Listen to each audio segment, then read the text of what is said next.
Hello friends, मेरा नाम है सरुण प्रधान और मैं आप सबका स्वागत करता हूं आपके अपने यूट्यूब चैनल पे जिसका नाम है let's learn with सरुण। I hope आप सब अच्छे होंगे और खुश होंगे। आज मैं एक नया वीडियो आपके लिए लेके आया हूं। इस वीडियो में मैं आपको बहुत ही अच्छे टिप्स दूंगा कि आप अपनी रीडिंग को कैसे इम्प्रूव कर सकते हो। जैसे इंग्लिश में एक बहुत ही ओल्ड सेइंग है, reading makes a man perfect. आजकल हम डिजिटल वर्ल्ड में रह रहे हैं, पर फिर भी जो रीडिंग की इम्पोर्टेंस है उसको हम इग्नोर नहीं कर सकते हैं। तो जो भी मेरे व्यूवर्स हैं जो अपनी रीडिंग को इम्प्रूव करना चाहते हैं या सही से एक रीडिंग को अपना हैबिट बनाना चाहते हैं, क्योंकि आपको पता है रीडिंग के बहुत सारे बेनिफिट्स हैं, ठीक है। तो मैं चाहता हूं कि इस वीडियो को पूरा देखिए और ध्यान से देखिए।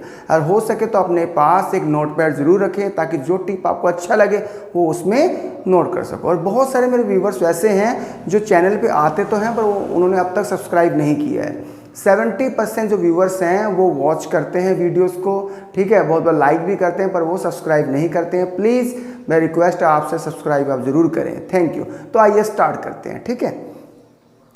तो इसका मैंने नाम दे रखा है, टेक्स्ट वीडियो आप देखिए ध्यान से, best tips to improve reading. पहले है कि रीड डेली।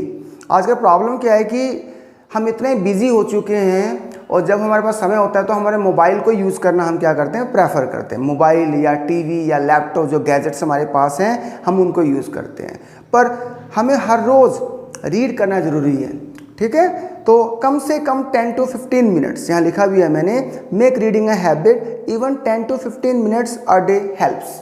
मतलब कि अगर बहुत समय नहीं मिलता, कम से कम 10 to 15 मिनट्स आप रीड कर सकते हो। हम क्या पढ़ सकते हैं, देखो, read newspapers, short stories, comics, novels, blogs, anything that interests you. जो भी आपको अच्छा लगे, ये नहीं कोई बोरिंग सा मतलब आपने बुक निकाल के पढ़ना है या न्यूज़पेपर पढ़ना है। अगर आपको ब्लॉग पढ़ना बहुत अच्छा लगता है, ठीक है, तो आप ब्लॉग पढ़ सकते हो। तो ये चीज़ आपने ध्यान देना है। और एक और चीज़ है, जैसे कहना कि अगर आपको लगता है कि बहुत ही हार्ड लैंग्वेज है तो आप बिल्कुल सिंपल, जो आपके घर में बच्चे होंगे तो उनके बुक्स भी आप इंग्लिश के निकाल के उनकी स्टोरीज भी आप पढ़ सकते हो। सेकंड है सेट अ पर्पस। देखो, पर्पस होना बहुत ही ज़रूरी है। आपको पता होना चाहिए कि आप क्या पढ़ रहे हो। ये नहीं कि जहाँ भी आपको कुछ मिला आप पढ़ रहे हो। एक पर्पस, जब डेली किसी काम को करना है, चाहे एक्सरसाइज है चाहे रीडिंग है, तो एक पर्पस होना चाहिए, तभी उस काम को आप कर पाओगे। Know why you are reading, आप क्यों रीड कर रहे हो, इन्फॉर्मेशन के लिए और अपनी रीडिंग स्किल को इम्प्रूव करने के लिए। जैसे यहाँ लिखा गया, टू लर्न, फॉर फन और for a specific topic, it helps you stay focused, ठीक है। बहुत बार हमें लगता है कि हम कोई वीडियो वॉच कर लेते हैं रिलेटेड, ठीक है, वो भी बहुत ही अच्छे अप्रोच है, पर रीडिंग का एक अलग ही मज़ा है, ठीक है। जो थर्ड टिप है वो है start with simple books. Simple books हमें यूज़ करना है ना। आप कहोगे कि वहाँ सिंपल बुक्स कहाँ पे आते हैं, आप प्ले स्टोर पे कोई ऐप इंस्टॉल कर सकते हो सिंपल बुक्स का, ठीक है। नहीं तो अगर आपके घर में छोटे बच्चे हैं तो उनके बुक्स भी आप पढ़ सकते हो, ठीक है। इंग्लिश की आप पढ़ सकते हो। अगर आपको एसएसटी में इंटरेस्ट है तो उनके एसएसटी के बुक्स होंगे, वो भी आप पढ़ सकते हो, जो जिसमें आपका इंटरेस्ट है। पर मेरा ये कहना है, हमारा जो अप्रोच है वो है सिंपल टू कॉम्प्लेक्स। पहले सिंपल करें, फिर डिफ़िकल्ट, ठीक है। तो आगे है, तो gradually move to novels, articles और टेक्स्ट बुक्स। पहले आप हार्ड बुक ना लें, अगर आप लोगे तो क्या होगा, हार्ड बुक फिर, ठीक है ना, आपको वो समझ नहीं आएगा and you will quit very soon. आगे है फोर्थ जो टिप है वो है रीड अलाउड, ठीक है। जब आप रीड करो, स्टार्टिंग में ऐसे साइलेंट रीडिंग को हम प्रमोट करते हैं, पर जब आप स्टार्टिंग, अगर आप एक बिगिनर हो तो लाउडली आपको रीड करना है। इसके बेनिफिट्स हैं, इसके क्या बेनिफिट्स देखो, हेल्प्स इम्प्रूव प्रोनाउंसिएशन, आपका जो बोलने का ढंग है, प्रोनाउंसिएशन वो इम्प्रूव होता है। फ्लुएंसी एंड कॉन्फिडेंस, जब आप लाउडली बोलते हो तो अपने वॉइस को आप खुद सुनते हो, आप रिकॉर्ड भी कर सकते हो, ठीक है। तो इससे क्या होगा, आपका कॉन्फिडेंस बिल्ड होगा। नोट न्यू वर्ड्स, और बहुत से लोग होते हैं वो पढ़ते रहते हैं but they come across many new words, तो उन न्यू वर्ड्स को वो क्या है, वो इग्नोर करते हैं या नहीं। तो वैसे नहीं करना आपने। आजकल तो मोबाइल फ़ोन है, मोबाइल फ़ोन में तभी चेक कर सकते हो। पर सबसे अच्छा है कि आप ना एक डिक्शनरी अपने पास रखो, कीप अ वोकेबलरी नोटबुक, एक डायरी रखो या नोटबुक रखो, उसमें जो भी न्यू वर्ड्स हैं, बहुत ज़्यादा नहीं, बहुत से लोग हैं बहुत ज़्यादा लिख लेते नहीं, ऐसा नहीं, कम से कम कितना है कि 4 to 5 न्यू वर्ड्स अगर आप लिखोगे डेली, तो आप देख लो मंथ में कितने होंगे और ईयर में कितने होंगे ना। Right new words, there meanings and make a sentence with each, ठीक है। एक चीज़ लिखना मैं भूल गया कि प्रोनाउंसिएशन भी लिखो आप। मीनिंग्स के साथ क्या है, प्रोनाउंसिएशन भी जरूरी है। बहुत से लोग स्पेलिंग उनको पता होता है, पर क्या है कि उनको प्रोनाउंसिएशन उसका क्या है, उसका पता नहीं होता। ओके, अगला टिप है री रीड। मतलब कैसे कि जैसे कोई चीज़ हम पढ़ते हैं तो हम एक पेज हमने पढ़ लिया या हाफ पेज हमने पढ़ लिया तो हम नेक्स्ट, ठीक है, हम जस्ट पढ़ रहे हैं, ऐसा नहीं है। उसको आप बार एक ही टॉपिक को आप बार बार पढ़ो, एक तो आपको अच्छे से वो समझ आएगा, सेकंड है कि आपको चलेगा पता कि कौन से वर्ड्स आपको समझ नहीं आ रहे, कहाँ आपकी डिफ़िकल्टी है, कौन सा वर्ड आप सही से प्रोनाउंस नहीं कर पा रहे हो, ठीक है।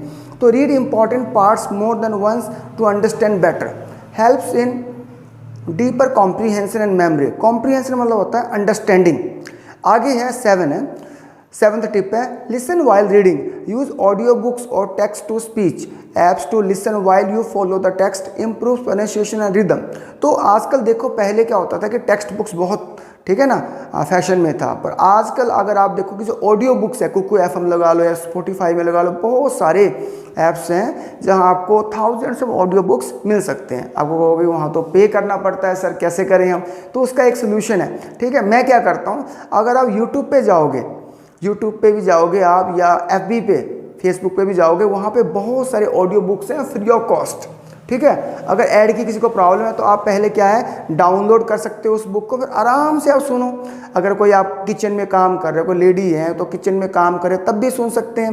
ट्रैवलिंग कर रहे हैं, पढ़ना बड़ा हार्ड होता है, बुक को कैरी करना, मोबाइल तो आपके पास रहता है, कहते हैं ना my mobile is my life, तो आप उसको क्या है कि आप सुन सकते हो, ठीक है। अगर आप पूरा बुक एक वन गो में फिनिश नहीं कर सकते, थोड़ा आज सुनो थोड़ा कल सुनो, पर जब भी आप एक बुक स्टार्ट करो सुनना तो उसको पूरा सुनो, तो हो सके तो 2 to 3 टाइम्स आप सुनो, ठीक है। नेक्स्ट है यूज़ अ डिक्शनरी। तो डिक्शनरी आजकल आउटडेटेड है क्योंकि हमारे पास मोबाइल फ़ोन है और मोबाइल फ़ोन मैजिक बॉक्स है, ChatGPT है ना, हम इसको यूज़ करते हैं, पर फिर भी डिक्शनरी का अपना अलग ही मज़ा है ना। तो जो डिफ़िकल्ट वर्ड है उनको इग्नोर ना करो, don't ignore difficult words, look them up immediately, उनको देखो, डेली ये हैबिट बनाओ ना। मैं बहुत बड़े बड़े प्रोफेसर से मिला हूँ जो यूनिवर्सिटी के हैं, तो उनके पास भी नोटबुक होता है, जब भी उनको कोई हार्ड वर्ड मिलता है तो लिखते हैं, ठीक है। जो बड़े बड़े मतलब कि प्रोफेसर्स हैं, हाईली लर्नड पीपल हैं, उनके पास भी एक नोटबुक होता है स्पेशल, वो कैब नोटबुक करके या डायरी करके। तो अगर वो यूज़ कर सकते हैं तो हम क्यों ना यूज़ करें ना। Use English to English dictionaries for better immersion, मतलब इंग्लिश टू इंग्लिश का मतलब ये है कि उसमें जो मीनिंग है वो हिंदी में ना, क्योंकि सिंपल तो हमें आता ही है, उसका जो हार्ड है वो। आगे है तो 9th टिप है वो है प्रैक्टिस स्कीमिंग एंड स्कैनिंग। ये होता क्या है ना, ये बता रहा हूँ मैं आपको। स्कीमिंग होता है reading quickly to get the main idea.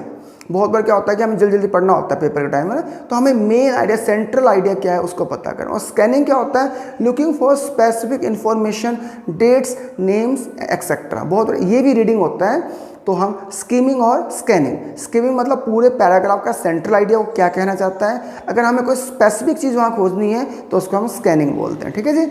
अगला है और लास्ट है ये, ठीक है, नहीं तो बहुत सारे मैंने लिखे थे, मैंने स्किप कर दिए। तो लास्ट है आस्क क्वेश्चंस। क्वेश्चंस पूछना बहुत ज़रूरी है। वी डोंट आस्क क्वेश्चंस ना, हम बिल्कुल ही डल से बने रहते हैं, ऐसा नहीं होना चाहिए। हम क्वेश्चंस पूछें। Ask your self what is the main idea, what happen first, why did the character do that. तो जब भी आप रीड करो, वेन एवर यू रीड, तो अपने आप से क्वेश्चन पूछो कि आखिर अगर राइटर ने कुछ लिखा है या न्यूज़पेपर में एडिटर ने कुछ उसमें एडिट किया है, लिखा है, तो उसका पर्पस क्या है लिखने का ना। तो खाली रीडिंग ऐसे ये नहीं कि मोनोटोनस बस हम पढ़ रहे हैं for the sake of reading, ठीक है। तो हम अगर, क्योंकि ये फिर लंबा नहीं चलेगा, जहाँ पे पर्पस होगा, अगर एक आपके अंदर क्या होगा, एक if you will be fascinated, अगर इंटरेस्ट बनेगा आपका, then you can go for a long, okay. Improves comprehension and critical thinking. तो हमारा ये पर्पस होना चाहिए कि जो हमारी क्रिटिकल थिंकिंग है, रीडिंग का सबसे बड़ा बेनिफिट ये है कि हमारी जो सोचने की पावर है, ठीक है, जिसको हम क्रिटिकल थिंकिंग कहते हैं। क्रिटिकल थिंकिंग, जैसे कोई बहुत बड़ी प्रॉब्लम आ जाए ना, उसको हम कैसे सॉल्व कर सकते हैं, तो ये भी रीडिंग के द्वारा पॉसिबल है।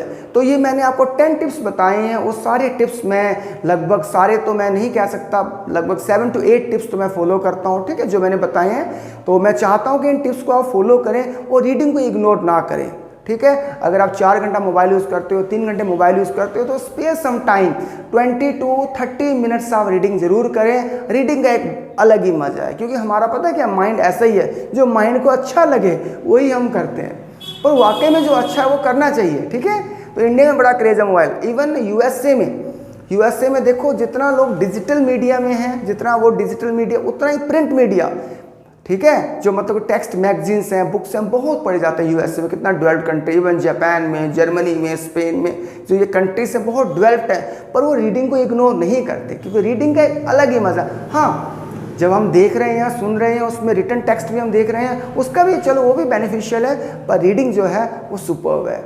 आप ट्राई कीजिए। आई होप ये वीडियो आपको अच्छा लगा होगा। अगर ये वीडियो आपको अच्छा लगा है, बहुत मेहनत लगी इस वीडियो को बनाने में, अगर ये वीडियो आपको अच्छा लगा तो प्लीज़ इस वीडियो को लाइक ज़रूर करें। अगर आपको लगता है कि किसी को इसकी ज़रूरत है, अगर कोई आपका फ्रेंड है जो स्टूडेंट है, जो अपनी रीडिंग को इम्प्रूव करना चाहता है, तो उसके साथ ये वीडियो आप शेयर भी कर सकते हो।